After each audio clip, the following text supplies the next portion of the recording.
கரூர் கூட்ட நெரிசல் சம்பவத்தில் காயமடைந்தவர்களுக்கு முதலமைச்சர் விஜய் அறிவித்த 2 லட்சம் ரூபாய் இதுநாள் வரை வழங்கப்படவில்லை என்று பாதிக்கப்பட்டவர்கள் கூறுகிறார்கள். முதலமைச்சர் விஜய் கரூர் வரவுள்ள நிலையில் தங்களுக்கு நிவாரணம் கிடைக்குமா என்று அவர்கள் எதிர்பார்த்திருக்கிறார்கள். கடந்த ஆண்டு செப்டம்பர் மாதம் 27ஆம் தேதி தாவிக தலைவர் விஜய் கரூரில் தேர்தல் பரப்புரை மேற்கொண்டார்.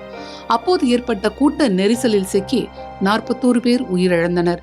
100க்கும் மேற்பட்டோர் காயமடைந்தனர். இந்த சம்பவம் தமிழகம் மட்டுமின்றி உலகம் முழுவதும் பலத்த அதிர்ச்சியை ஏற்படுத்தியது.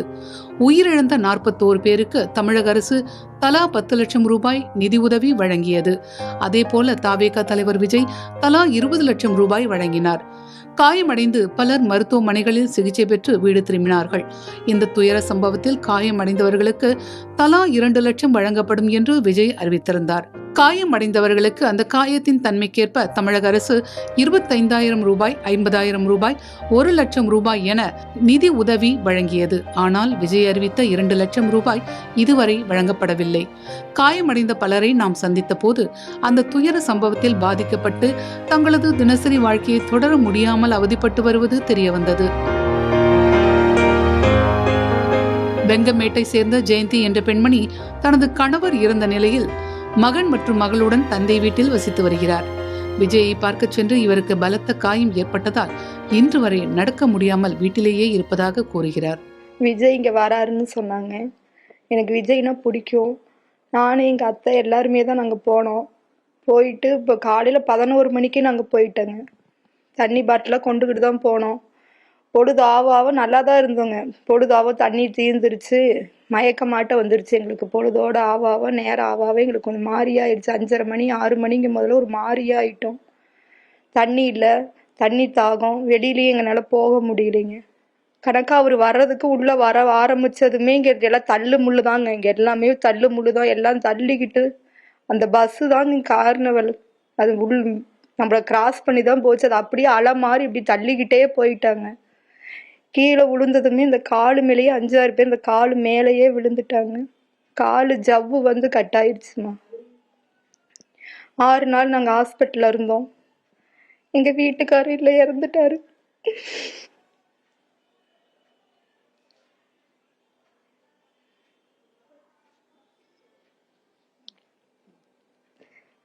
என் பொண்ணு படிக்குதுங்க. என்னால் வேலைக்கு போக முடியல. ரொம்ப கஷ்டப்படுறேன் நான். எனக்கு பீஸ் கட்ட கூட இப்போ என்னால் முடியல. ரொம்ப கஷ்டப்படுறோம். அவர் 2 லட்சம் கொடுக்குறேன்னு ஆரம்பிச்சாரு. ஆனால் இன்னும் கொடுக்கலைங்க. எங்களுக்கு அந்த பணம் வந்த கூட என் பிள்ளைக்கு பீஸ் கட்டுறதுக்கு உதவியாக இருக்கும். ரொம்ப கஷ்டப்படுறேன். என்ன வேலைக்கு கூட என்ன போகலைங்க. கால் வந்து ஒரு உணர்வே இல்லாத இருக்குதுங்க. உணர்வே இல்லை. இந்த காலில் வந்து உணர்வே இல்லைங்க. கொஞ்சம் தூரம் நடந்தோம்னா கால் இப்படி வீங்கிக்குது. நடக்க முடியல. ரொம்ப நேரம் காலை தொங்க விட்டு உட்கார முடியலைங்க. ரொம்ப அவசரப்படுறேன். வேலைக்கு நாங்களாம் வேலைக்கு போய் சாப்பிட்றவங்க. விஜய் பிடிக்கும்னு நாங்கள் போனால் தானே இந்த மாதிரி நடக்கும் நாங்கள் எதிர்பார்க்கல. ஆயிடுச்சு. எங்கள் பொண்ணு படிக்குதுங்க சார். தயவு செஞ்சு முதலமைச்சரோட இதுக்கு போகணும். ரொம்ப கஷ்டப்படுறேன் நான். அடிப்பட்டவங்களே நீங்கள் சந்திக்கணும். என் பிள்ளைக்கு படிப்பு செலவுக்கு உதவி பண்ணுங்க. டெக்ஸ்டைல் நிறுவனத்தில் தினசரி கூலி வேலைக்கு சென்று வந்து தனது மகன் மற்றும் மகளை காப்பாற்றி வந்தவர் காலில் அடிபட்ட காரணத்தால் இன்னும் முழுமையாக நடக்க முடியாமல் வேலைக்கு செல்ல முடியாமல் அவதிப்பட்டு வருவதாகவும், தனது மகள் பொறியியல் கல்லூரி படித்து வருவதால் அவருக்கு பணம் கட்டக்கூட முடியாமல் சிரமப்பட்டு வருவதாகவும் தெரிவித்தார். இதேபோல கரூரில் உள்ள பேருந்து கூண்டு கட்டும் நிறுவனத்தில் பணியாற்றும் தங்கராஜ் என்பவரும் காயமடைந்தவர்களில் ஒருவர். அவரும் இன்று வரை சிகிச்சைகளை தொடர வேண்டிய நிலையிலேயே இருப்பதாக கூறுகிறார். விஜய் சார் நிகழ்ச்சிக்கு போயிருந்தோம். விஜய் சார் வந்து பிரச்சாரத்துக்கு வந்திருந்தார். அப்போ எல்லாம் ஃபேமிலியாக போயிருந்தோம் விஜய் சாரை பார்க்கலாம் அப்படின்ட்டு. போட்டப்போ இந்த கும்பலில் மாட்டிக்கிட்டோம். விஜய் சார் வண்டி வர வர கூட்டம் அதிகமாகிருச்சு. நாங்கள் நின்று பார்த்துட்டு இருந்தோம். விஜய் சார் வண்டி வர வர கூட்டம் அதிகமாகவும், சரி நாங்கள் கொஞ்சம் வெளியில் வரலாம் அப்படின்ட்டு வெளியில் வர்றப்போ எல்லாம் க்ரௌடு வந்து ரொம்ப ஃபுல்லாகிடுச்சு. நல்லா ஃபுல்லாகி எங்கேயும் வெளியே போக முடியல.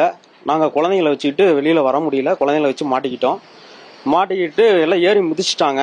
மிதித்து தப்பிச்சு வெளியில் வந்ததே பெரிய விஷயமா போச்சு. அதுக்கப்புறம் கூட்டிகிட்டு போயிட்டு ஹாஸ்பிட்டலில் கூட்டிகிட்டு போய் அட்மிட் பண்ணிட்டாங்க என்னைய. அப்புறம் தம்பி பாப்பாவங்களாம் வேறு பக்கம் கூட்டிகிட்டு போயிட்டாங்க. கூட்டிகிட்டு போய் எனக்கு கொஞ்சம் ரொம்ப அடி ஆயிடுச்சு. 2 நாள் ஹாஸ்பிட்டலில் இருந்து 2 நாள் கிளம்பிச்சு. அடி நெஞ்சில் வந்து அடிபட்டது, நெஞ்சில் காலில். இப்போ அப்பப்போ நெஞ்சில் லைட்டாக வலி வருது. அப்பப்போ நாங்கள் ஹாஸ்பிட்டலில் போய் பார்த்துட்டு தான் இருக்கோம். விஜய் சிஎம் சார் வந்து ஏதோ பார்த்து மருத்துவ உதவி ஏதோ பார்த்து பண்ணினாங்கன்னா பரவாயில்ல. நிவாரணம் தரேன்னு சொல்லியிருந்தாங்க, அந்த நிவாரணமும் தரல. 2 லட்ச ரூபா தரேன்னு சொல்லியிருந்தாங்க, அந்த நிவாரணமும் தரல. ஏதோ பார்த்து கொடுத்தாங்கன்னா எங்களுக்கு மருத்துவ செலவுக்கு உதவியாக இருக்கும். விஜய் சாரை, சிஎம் சாரை வேண்டி கேட்டுக்கிறோம். பார்த்து ஏதோ ஒரு உதவி பண்ணணும். அடிபட்டவங்க எல்லாத்துக்கும் ஒரு மருத்துவ உதவி சார் உதவி பண்ணணும் கேட்டுக்கிறேன். 2 நாள் இருந்தாங்க சார். அதுக்கப்புறம் வீட்டுக்கு வந்துட்டோம். வீட்டுக்கு வந்து வீட்டில் ரெஸ்ட் எடுத்துருந்தோம். 1 மாதம் வேலைக்கு போகல. பஸ் பாடியில் ஒர்க் பண்ணுறோம். கொஞ்சம் ஹெவியான ஒர்க்கு, ஹார்ட் ஒர்க்கு. அப்பப்போ வலி வந்துடுது. ஒரு 2 வாரம் வேலைக்கு போகிறது, 2 வாரம் ஹாஸ்பிட்டல் போகிறது, இப்படி தான் வந்துட்டுருக்கு. அதனால கொஞ்சம் சிரமமாக தான் இருக்குது. மார்பிளெல்லாம் ஏறி முதிச்சனால வலி கொஞ்சம் அதிகமாக இருக்குது. அப்பப்போ ஹாஸ்பிட்டல் போகிற மாதிரி இருக்குது.